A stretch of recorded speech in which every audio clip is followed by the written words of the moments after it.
안녕하세요. 과학책방갈라 대표 천문학 박사 이명현입니다.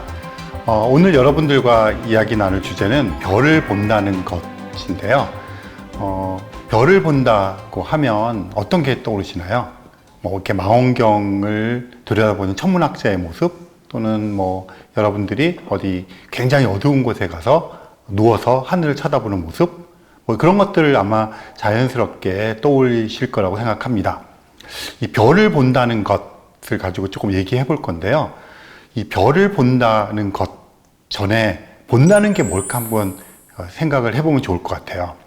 본다는 것, 보다, 보이다, 본다 이렇게 이야기를 하지 않습니까? 결국은 어떤 그 바깥에 있는, 우리 뇌의 바깥에 있는 정보를 빛의 형태로 눈을 통해서 들어오게 해서 그런 것들이 전기 신호로 바뀌어서 뇌로 가고, 이 뇌가 인식을 해서 내가 뭐를 보고 있구나 하는 것을 인식하는 그런 것들을 이제 과학적으로는 본다, 보다 이렇게 이야기를 하는 것이거든요. 그렇다면 제가 왜 이 말씀을 드리냐면, 보는 것이라고 하는 것에 앞에 별을이라는 말을 붙여서 이야기를 하고 있잖아요. 그래서 별을 본다는 것에 의미를 조금 부여해 보고, 그것이 갖고 있는 맥락 같은 걸 이야기하기 위해서 본다라고 하는 것을 조금 정보의, 외부 정보의 내재화 과정으로 조금 말씀을 드렸습니다. 그래서 이 별을 본다는 것은 단지 망원경이라고 하는 것을 통해서, 또는 우리 눈을 통해서 천체를 바라보고 뿐 아니라, 사실은 더 나아가서 이 본다라고 하는 아주 근본적인 그런 것에 대한 의미까지도 포괄한다는 것을 조금 말씀을 드리고 하나하나 좀 살펴보려고 합니다. 여러분들이 인터넷에서 바로 접할 수 있는 어떤 별자리 프로그램 하나를 좀 소개하려고 하는데요. 이름이 스텔라리움이라고 하는 것이고요. 이 스텔라리움 검색해 보시면 특별히 프로그램을 깔지 않더라도 그냥 그 브라우저에서 바로 보실 수가 있는 그런 프로그램이에요. 근데 이 프로그램의 재밌는 점은 이런 겁니다. 원하는 장소, 원하는 날짜를 치면 그날 밤에 밤하늘을 보여줘요. 그러니까 바로 이 시점에서 내가 오늘 바로 이 시간, 낮 시간이라고 하더라도 다른 나라는 밤일 수 있잖아요. 그러면 그 밤하늘을 보여주고, 그냥 낮 시간을 치면 그냥 낮의 하늘을 보여줍니다. 동서남북 이렇게 다 볼 수가 있고요. 그렇게 온갖 곳을 왔다 갔다 할 수 있는 그런 프로그램입니다. 그래서 이 프로그램의 장점은 별을 제 생각에는 더 잘 볼 수 있다는 겁니다. 이제 본다라는 얘기를 갖고 또 한번 다시 얘기를 시작해 보면, 별을 본다 그랬을 때는 밤하늘에 어느 곳에 가서 내가 내 눈으로 밤하늘의 별을 보는 거, 이걸 별을 본다고 보통 얘기를 하잖아요. 그런데 그렇게 보는 별들을 볼 때 어떻습니까? 이렇게 밝기가 있고 빛나는 어떤 것들이 들어오네 하고 그냥 우리가 정서적으로 느낄 수도 있잖아요. 그런데 또 한편으로는 이 별들을 이렇게 바라보고 있으면 여러분들이 알고 있는 지식이 투영이 되어서 저거는 북두칠성이네, 국자 모형처럼 생겼구나 라든가 저 별은 플레이아데스 성단이구나, 이런 것들을 알면서도 볼 수 있는 거거든요. 그러니까 본다는 것은 단지 눈이라고 하는 것을 통해서 들어오게 되는 정보뿐 아니라 그것을 우리가 알고 있는 지식과 결부시켜서 인식하는 것까지를 본다는 개념으로 얘기할 수 있는 거죠. 그래서 제가 이 프로그램을 가져온 이유 중에 하나가, 그렇게 우리 몸으로 체험하는 것과 그렇게 하지 않는 것 사이에서 본다라는 것의 어떤 경계선이랄까요? 그런 걸 좀 허물어 보고 싶어서 그럽니다. 우리는 본다 그러면 내 눈으로 내가 직접 그 장소에 가서 그 시간에 본다. 굉장히 중요하죠. 우리가 체험하고 어떤 걸 체득하고 하는데 굉장히 중요한 요소입니다. 그런데 그것만이 별을 보는 것일까요? 지금 이제 프로그램을 돌려서 제가 2022년에 어느 날에 그 밤하늘, 그 서울 지역에서의 그 북쪽 하늘을 보여주고 있는데요. 아마 조금 보시면 눈에 익숙한 그런 별자리가 아마 보이실 거예요. 이렇게 훑어보면서 한번 찾아보시면 북두칠성, 국자 모양처럼 되어 있는 거예요. 이거는 아마 그 별에 대해서 크게 관심이 없으신 분도 가장 쉽게 찾을 수 있는 별자리 중에 하나라고 생각이 됩니다. 북두칠성 7개의 그 국자 모양 걸 찬찬히 한번 찾아보시고요. 찾으셨으면 그 초등학교 때 배우는 거 있지 않습니까? 국자 모양의 손잡이 말고 끄트머리에 별 2개를 연결해서 한 5배 정도 쭉 오면 어떤 별이 있는데 그 별이 북극성입니다. 찾으셨나요? 그리고 그 북극성으로부터 북두칠성에 반대되는 쪽으로 또 한 5배 정도 가면 별이 5개가 있는데 떠 있는 위치에 따라서 W자처럼 보이기도 하고 M자처럼 보이기도 하고 3자처럼 보이기도 하고 또 시그마 표시 있지 않습니까? 그렇게 보이기도 하고 지금은 약간 시그마에 가깝게 또는 약간 떠오른 W자처럼 보이고 있네요. 이런 모습으로 보입니다. 근데 이 별자리 프로그램을 제가 캡처해 온 것인데요. 여러분들이 보고 있는 것은 별자리 프로그램을 제 컴퓨터 화면에 띄운 다음에 그것을 제가 캡처해서 파워포인트로 만든 것을 지금 화면으로 내보내는 것을 여러분이 보고 계신 거예요. 그러면 이 스텔라리움이라고 하는 프로그램을 통해서 한 2년 전쯤에 서울 지역에서의 북쪽 하늘의 모습을 보고 거기에 떠 있는 별을 여러분들이 보시는 건데 여러분들은 그러면 별을 보고 있는 걸까요? 아닐까요? 제가 이렇게 본다라는 말을 갖고 좀 이렇게 어쩌면 좀 뭐라 그럴까 이렇게 헛도는 말장난일 수도 있는데 직접 내 눈으로 그 장소에 가서 보는 것하고 좀 비교를 해보려고 합니다. 이렇게 별을 본 것일까요? 물론 고전적인 의미에서 내 눈으로 이 육체를 가지고 밤하늘의 별을 보는 것은 아니죠. 그러니까 그런 의미에서는 별을 보는 것이 아닙니다. 그런데 이 별빛이라는 것이 우리 눈을 통해서 들어와서 이것이 전기 신호를 바뀌어서 뇌로 가고 이 뇌가 아하 저것은 별이구나 저건 북두칠성이야 카시오페아 자리야 이렇게 인식을 하는 과정을 거쳤다면 결국은 별을 본다는 것도 정보의 문제가 아닐까요? 정보를 받아서 그것에 대한 인식을 갖게 되는 것 이런 게 보는 게 아닐까요? 그렇게 생각한다면 이것을 통해서 그냥 여러분이 직접 눈으로 누워서 아무 생각 없이 바라보는 그 밤하늘의 별하고 지금 제 설명을 듣고 같이 이야기하면서 현재 시점도 아니고 과거의 어떤 시점을 다시 지금으로 불러와서 이것은 북두칠성이고 북극성이고 카시오페라는 얘기까지 하면서 보는 것 어느 쪽이 더 정보라는 면에서 풍성합니까?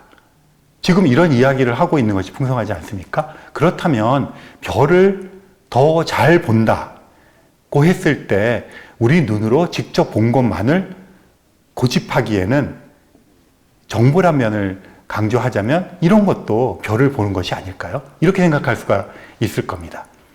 그리고 더 나아가서 이 스텔라리움이라고 하는 프로그램을 통해서 우리는 과거 시점에서의 어느 하늘을 지금처럼 떠올리고 보지 않습니까? 그렇다고 치면 별을 보는 것을 시공간을 초월해서 좀 보고 있는 것 아닙니까?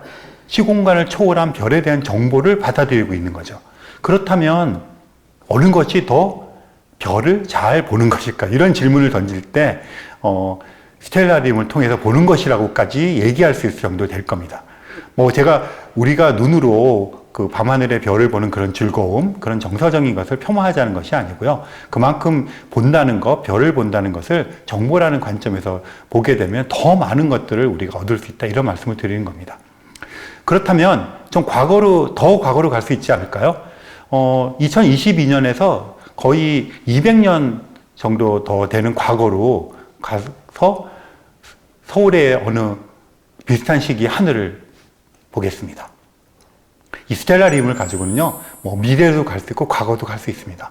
여러분들이 내 나이가 35살이 되었을 때에 내 생일날에 밤하늘을 보고 싶어. 그러면 이 스텔라리움을 가시면 되고요. 내가 태어나던 그 시점에서의 밤하늘을 보고 싶어. 그럼 그래 또 가시면 됩니다.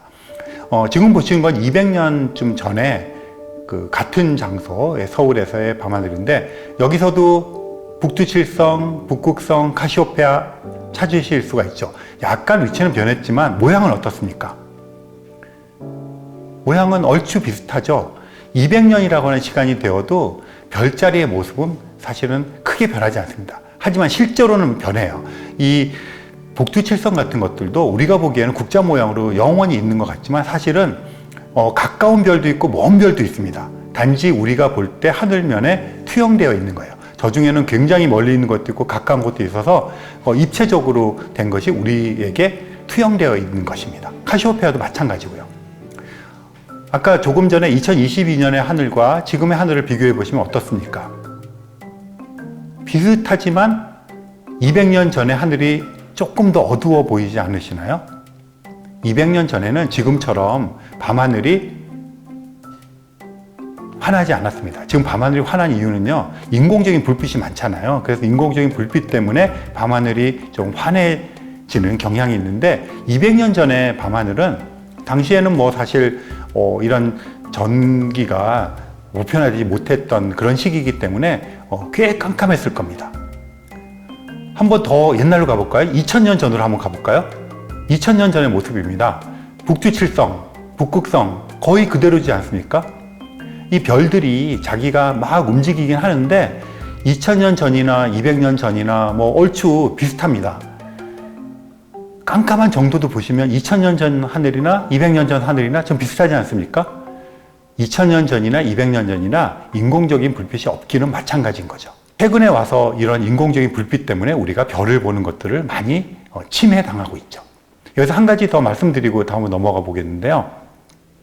2000년 전에 지금 스텔라리움에서 보여주고 있는 서울의 지역에서 2000년 전에 밤하늘을 보고 있던 우리들의 조상들은 별을 봤을 거 아니에요? 눈으로 누워서 봤을 겁니다. 그 별을 보면서 어떤 생각을 했을까요? 무엇을 알아차릴 수 있었을까요? 저 별들이 어떤 것인지를 그때는 몰랐겠죠. 지금은 여러분들이 북두칠성이나 카시오페아 별자리도 알고 있지만 제가 아까 말씀드린 것처럼 저런 별들이 한 시공간에 있는 것이 아니라 어떤 건 가깝고 어떤 건 멀리 있고 각각의 별들의 나이도 틀리고 그 다음에 별들을 보면 빨간색, 노란색, 파란색, 하얀색 별들이 있습니다. 그러면 이 별들이 파란색이나 하얀색 별들은 굉장히 뜨거운 별들이고요. 젊은 별들이고요. 노란색 별들은 태양처럼 지금 막 활동하는 별들이고 붉은색 별들은 나이가 많아서 이 죽기 전의 별들입니다. 이런 것들을 천문학자들이 알아내서 사실은 교양으로 교과서적으로 여러분들이 알 수가 있습니다. 몰랐다면 지금 제가 드린 말씀을 듣고 그런 정보를 보면서 별을 보게 되는 거죠. 이 2000년 전에 살았던 우리들 조상은 그런 것들을 모르고 있었잖아요. 그러니까 그들은 별을 봤지만 우리와 똑같이 별을 보는 것은 아니겠죠. 특히 정보라는 면에서 보면 그들이 바라본 것은 그냥 정서적인 의미에서의 그런 별들, 아주 단순한 정보가 있는 별들을 봤을 건데 우리는 직접 보지 않고도 이런 프로그램을 통해서 이런 지식을 가지고 보니까 여러분들이 보는 별은 더 잘 별을 보는 것이라고 말을 할 수가 있겠죠. 그래서 이 스텔라리움 별자리 프로그램 굉장히 재미가 있거든요. 이런 식으로 시공간 여행을 한번 쭉 해보시기 바랍니다. 깜깜한 밤하늘, 최근에는 정말 찾기가 힘든데요. 그래서 천문학자들은 이 깜깜했던 밤하늘, 또 우리의 조상들이 그 밤하늘을 쳐다보면서 어땠겠습니까?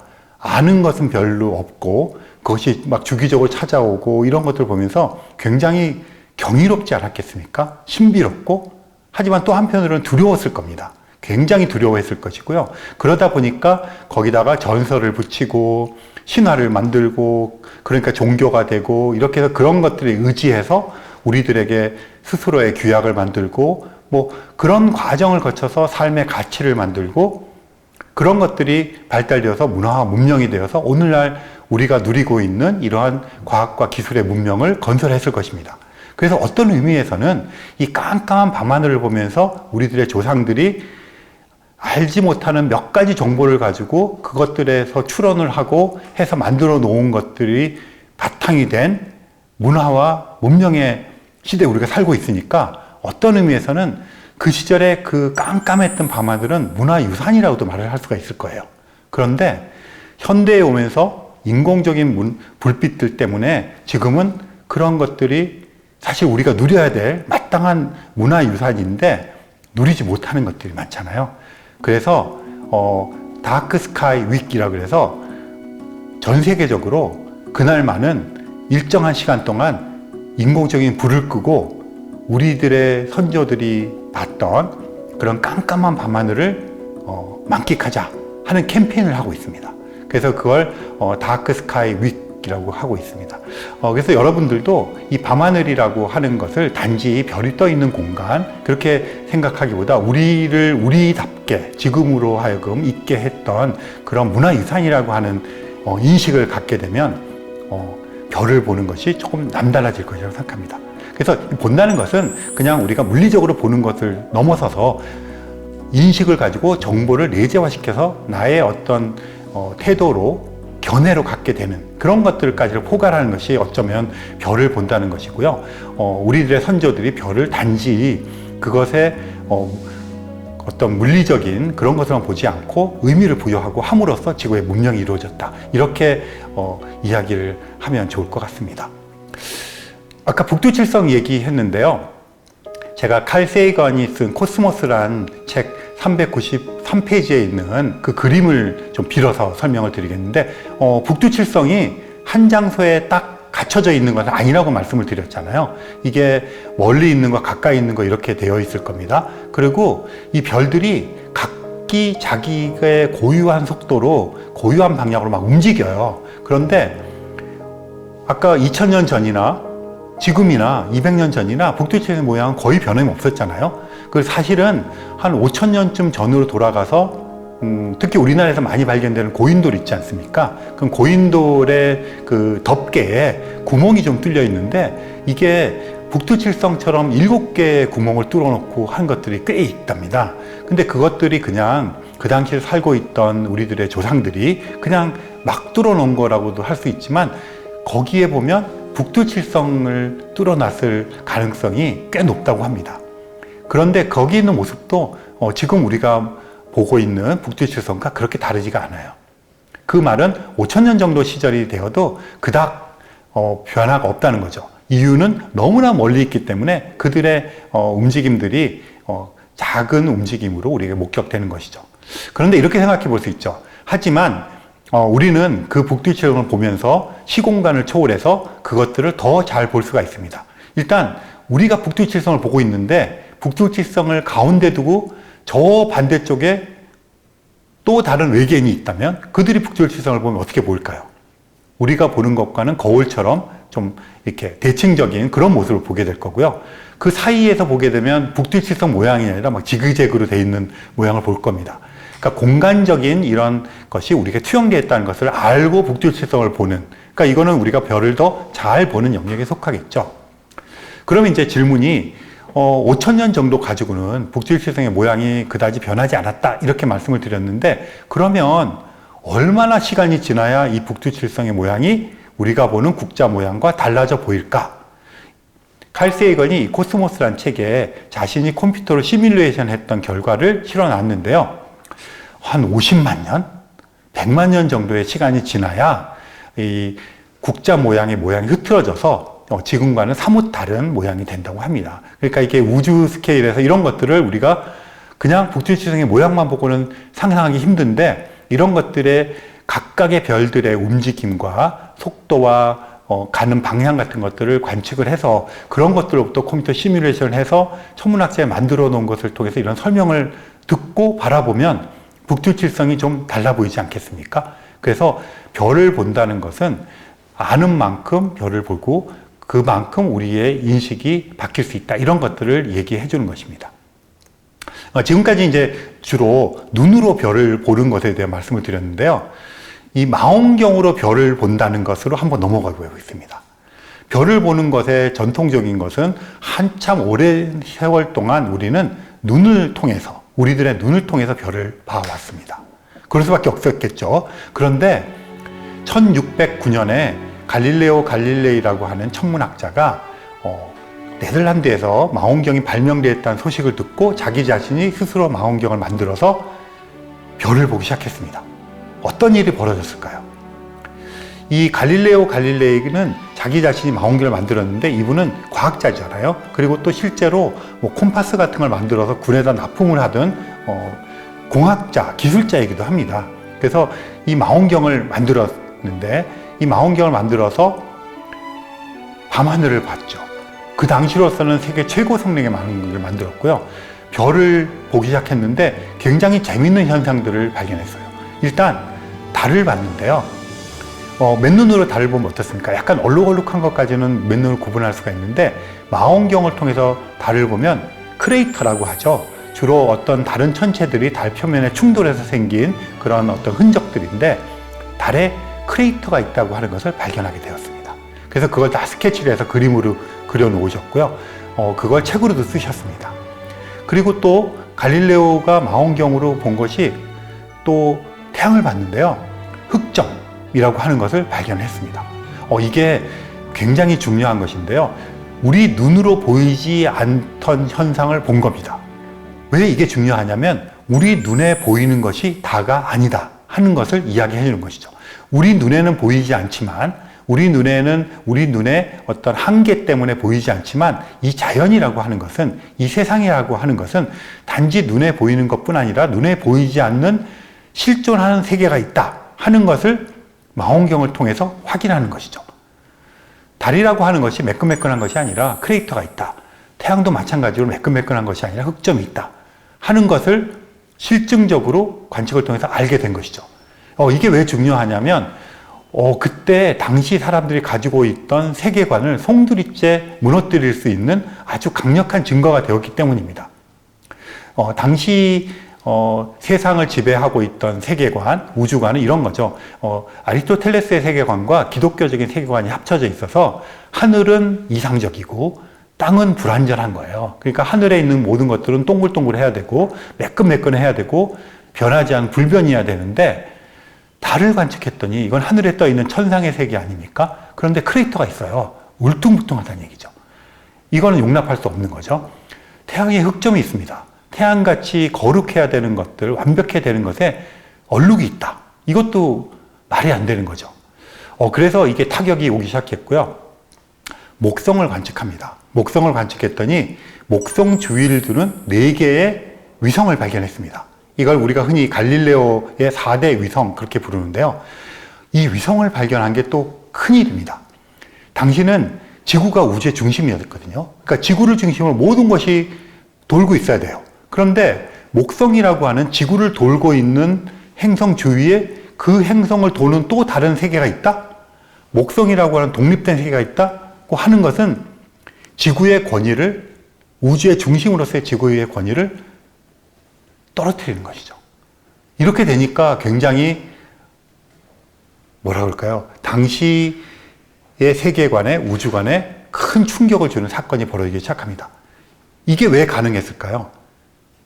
망원경이라고 하는 매체를 통해서 우리 인간이 가지고 있는, 인식할 수 있는 눈이라고 하는 우리가 자연스럽게 갖고 있는 그런 매체보다 훨씬 더 확장된 매체를 사용함으로써 우리의 인식의 범위를 확장했다는 게 중요합니다. 그래서 이 갈릴레오 갈릴레이가 남긴 것을 토대로 보면 이 망원경이라는 것을 통해서 우리가 보게 됨으로써 눈에 보이지 않던, 더 작기 때문에 보이지 않았거나 더 멀리 있기 때문에 보이지 않았거나 더 어둡기 때문에 보이지 않는 것은 없는 것이 아니라 있는데 우리 눈이라고 하는 것의 한계 때문에 보이지 않았다 하는 것을 알게 된 것은 우리가 인식하는 세계보다 훨씬 더 많고 거대한 세계가 실존한다고 하는 것을 알아낸 것. 그래서 보이지 않는 세계를 보이게 해주는 매체의 확장으로서의 망원경이 굉장히 중요한 것이죠. 그래서 별을 본다는 것의 확장이 망원경을 통해서 본다는 것은 단지 망원경이라는 도구를 통해서 보는 것의 중요성보다도 그것을 통한 우리 인식의 확장, 실용적이고 또 확증적이고 실증적인 인식의 확장을 가져온 것이 망원경이라고 하는 매체라는 것이죠. 그래서 이게 굉장히 중요한 것입니다. 그리고 또 한 가지 중요한 것은 그렇게 함으로써 그동안 우리가 굳건히 믿고 있던 기독교적인 우주관을 이제는 파괴시킬 수 있는 강력한 관측적 증거가 나타나기 시작한 것이죠. 그래서 이 망원경을 통해서 가장 중요한 것, 지금 말씀드린 더 어둡고 더 멀고 실존하지만 우리 눈의 한계 때문에 보이지 않는 것을 우리는 우리 인체 외부에 있는 외부 매체를 마치 우리들의 인체의 확장으로 활용함으로써 우리들이 세상을 인식할 수 있는 범위를 넓히고 그런 인식할 수 있고 관측한 범위를 토대를 해서 새로운 세계관과 우주관을 구축할 수 있는 토대를 마련하게 되었다.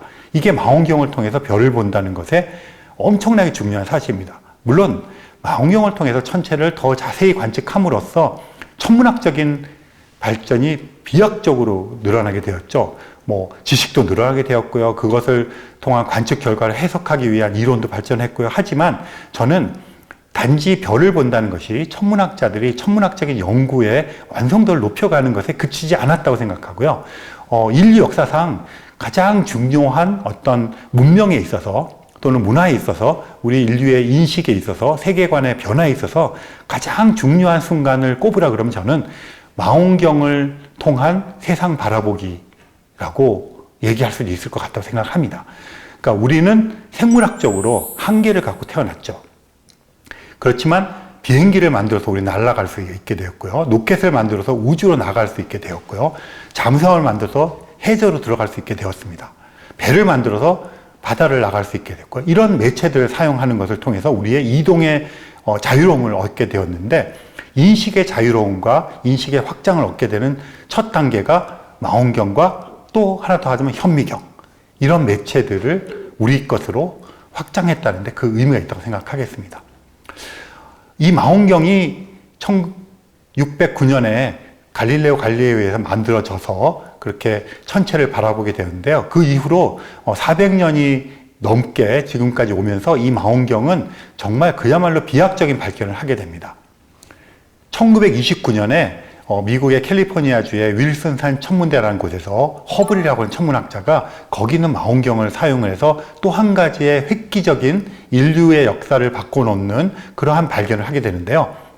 우주가 팽창하고 있다는 것입니다.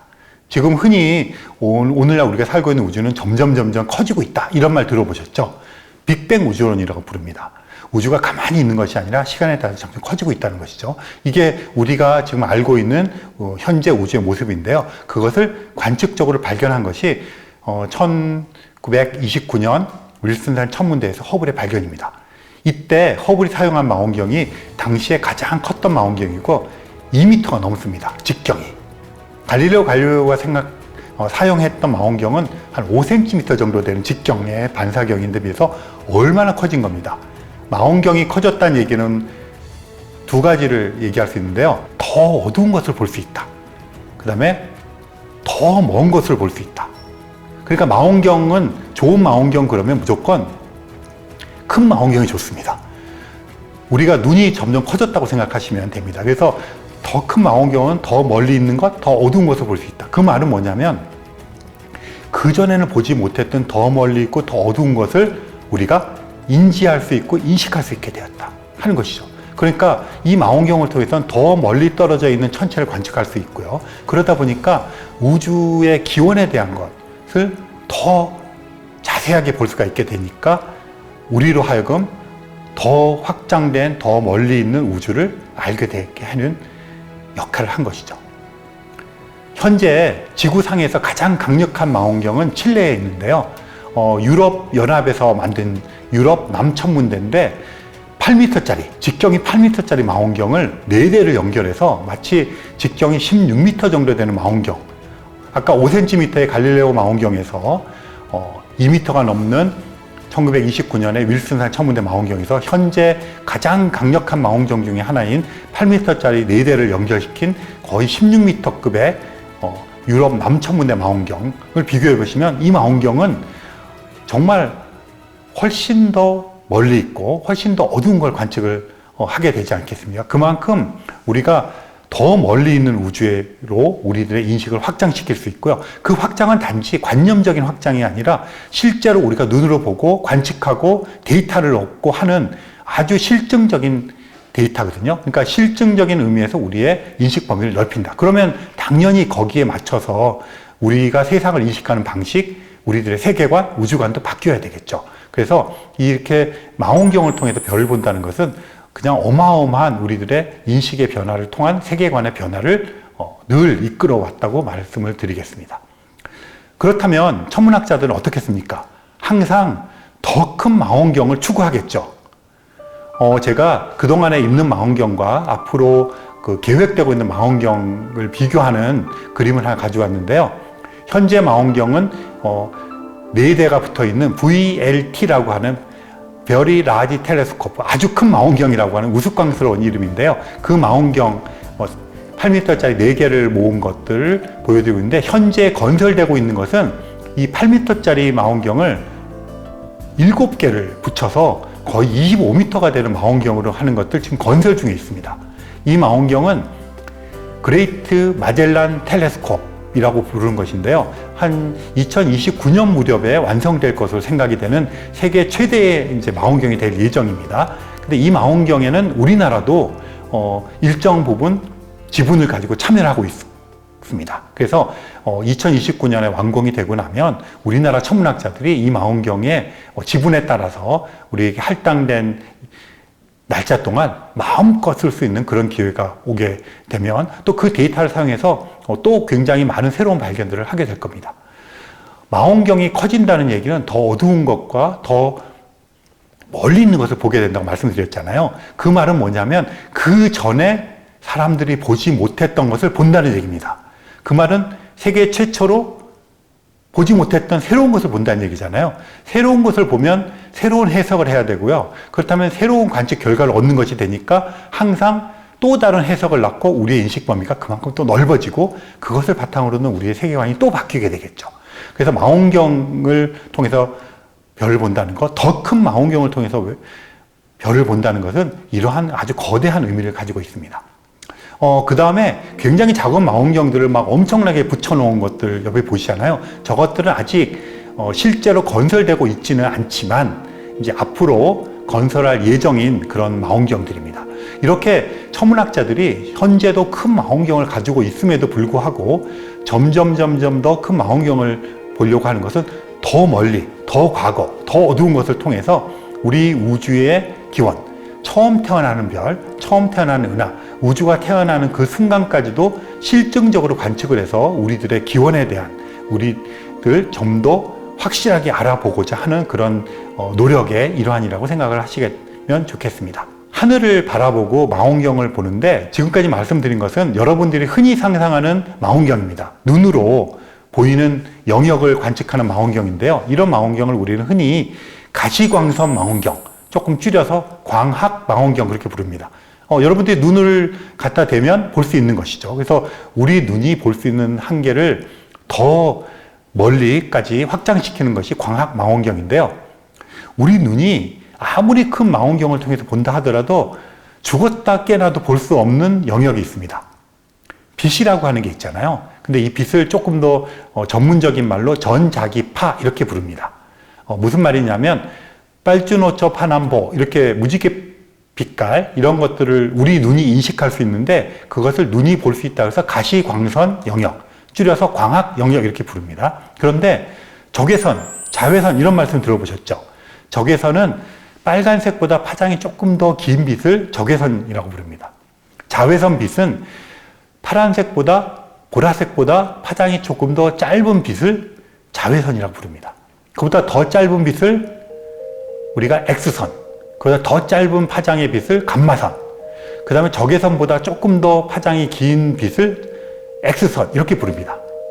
이런 거 통틀어 전자기파라고 부르거든요. 그러면 우리는 가시광선 영역밖에 눈으로 볼 수 없기 때문에 아무리 25m짜리 망원경을 통해서 눈으로 본다고 하더라도 전파 영역은 볼 수가 없습니다. 파장이 너무 길고 우리 눈을 볼 수 없게. 그러면 이 전파 영역에서도 천체로부터 빛이 나오거든요. 그럼 이 빛은 어떻게 봐야 되냐 하면 전파 망원경이라는 걸 사용해서 봐야 됩니다. 그래서 지상에서 광학 망원경과 더불어서 전파 망원경이라는 것을 또 만들었습니다. 이건 이제 그 흔히 전파 안테나 같은 걸 생각하시면 돼요. 근데 천체로부터 오는 걸 빛을 받아서 전파를 받아서 분석을 한다고 생각하시면 됩니다.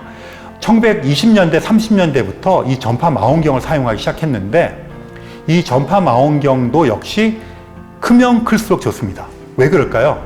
크면 클수록 더 멀리 있는 전파 신호, 더 어두운 전파 신호를 볼 수 있잖아요.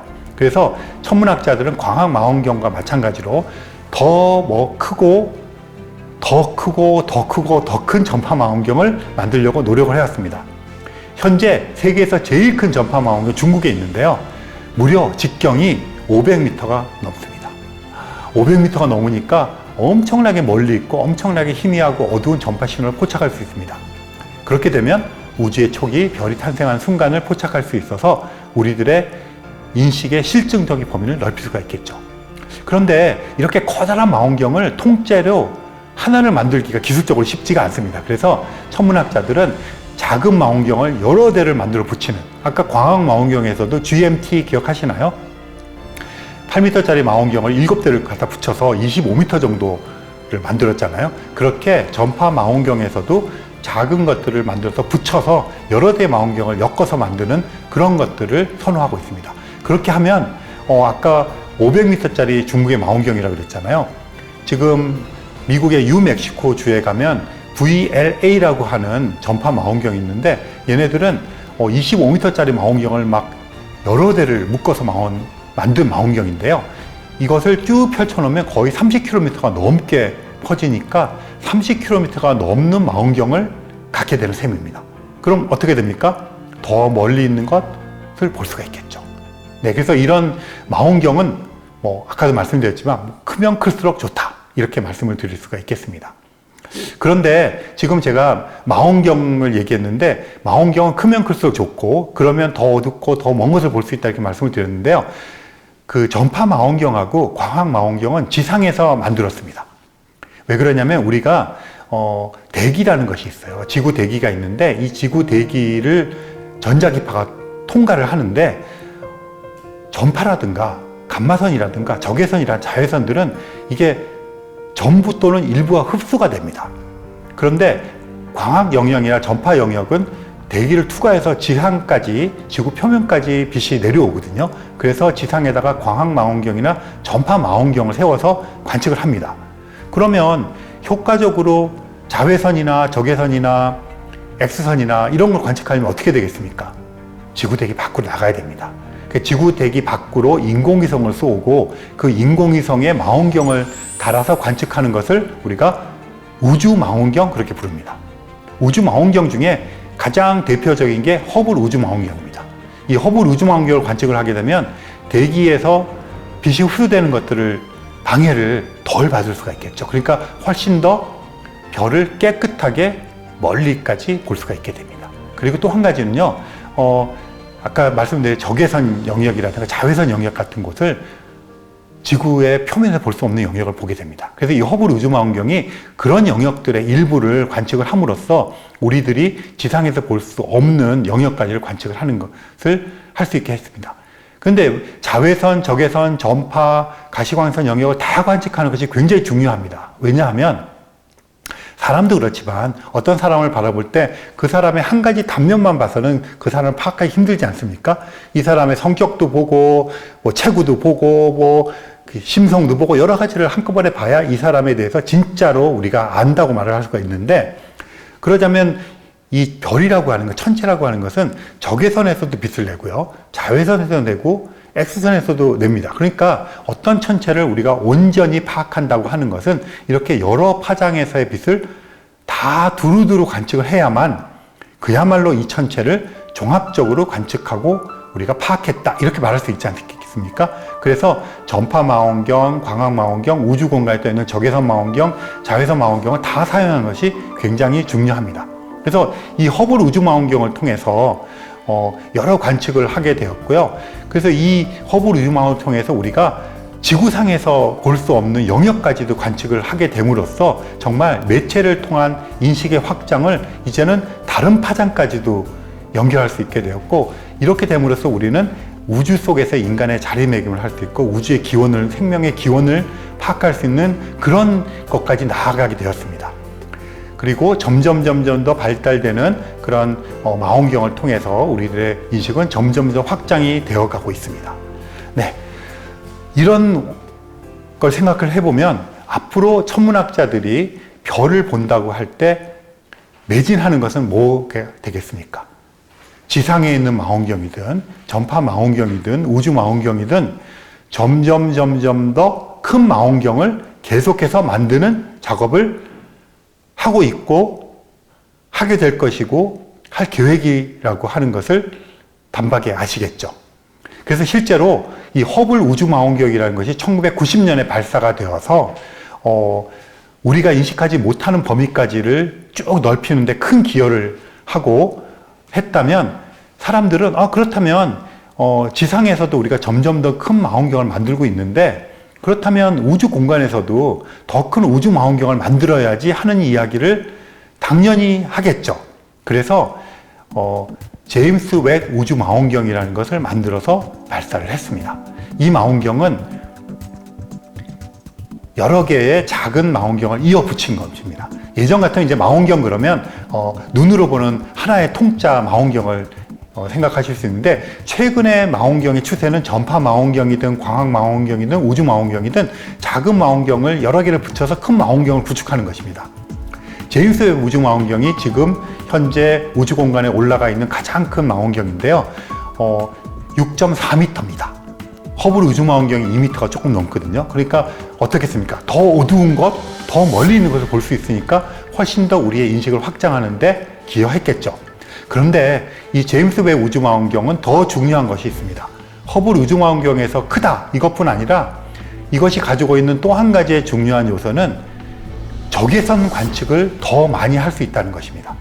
적외선 관측 굉장히 익숙하시죠? 우리가 코로나 시절 겪으면서 열이 있는지를 재는 그런 것들이었습니다. 그래서 이 제임스 웹 우주 망원경의 중요한 점은 더 큰 우주 망원경이기 때문에 더 멀리 있는 것, 더 어두운 것을 볼 수 있다 하는 것 한 가지 하고요. 또 한 가지는 적외선 쪽을 주로 관측한다. 그 말은 뭐냐면 허블 우주 망원경이 아무리 커져도 우리 눈으로 볼 때 보이지 않는 그런 영역을 제임스 웹 우주 망원경은 관측할 수 있다 하는 것입니다. 그래서 제임스 웹 우주 망원경이 실제로 지금 굉장히 많은 활약을 하고 있는데요. 지금 보여드리는 이 그림만 보시면 하나는 허블 우주 망원경이 찍은 것이고 하나는 같은 영역을 제임스 웹 우주 망원경이 찍은 것입니다. 훨씬 더 많은 은하와 별이 보이시죠? 더 큰 망원경을 보니까 더 어두운 것이 보이는 것이 첫 번째 이유고요. 또 한 가지는 허블 우주 망원경은 이 6m가 되었다 하더라도 찍히지 않는 적외선 영역에만 찍히는 은하와 별들이 여기 찍혔다는 겁니다.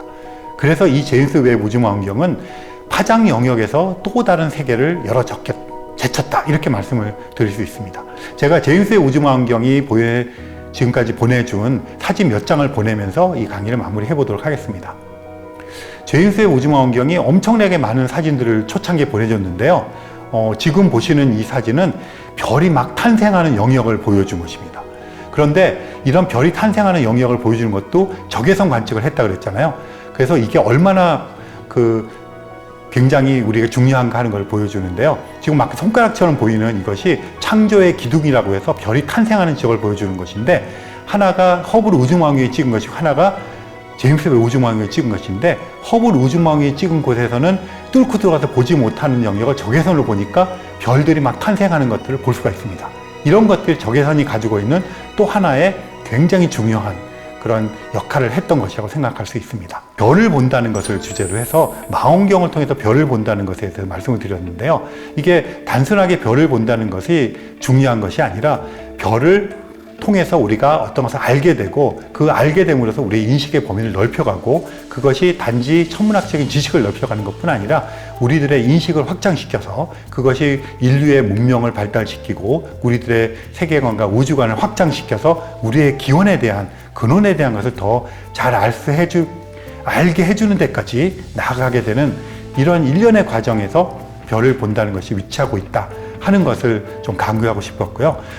특히 망원경을 통해서 별을 본다고 하는 것은 우리의 인식 범위를 실증적으로 확대시켜 줬다 하는 것을 말씀드리고 싶습니다. 여러분도 스텔라리움 같은 그런 시공간을 초월할 수 있는 도구를 매체를 통해서 이런 우주 여행을 한번 해보시기를 권하면서 제 강의를 여기서 마치도록 하겠습니다. 감사합니다.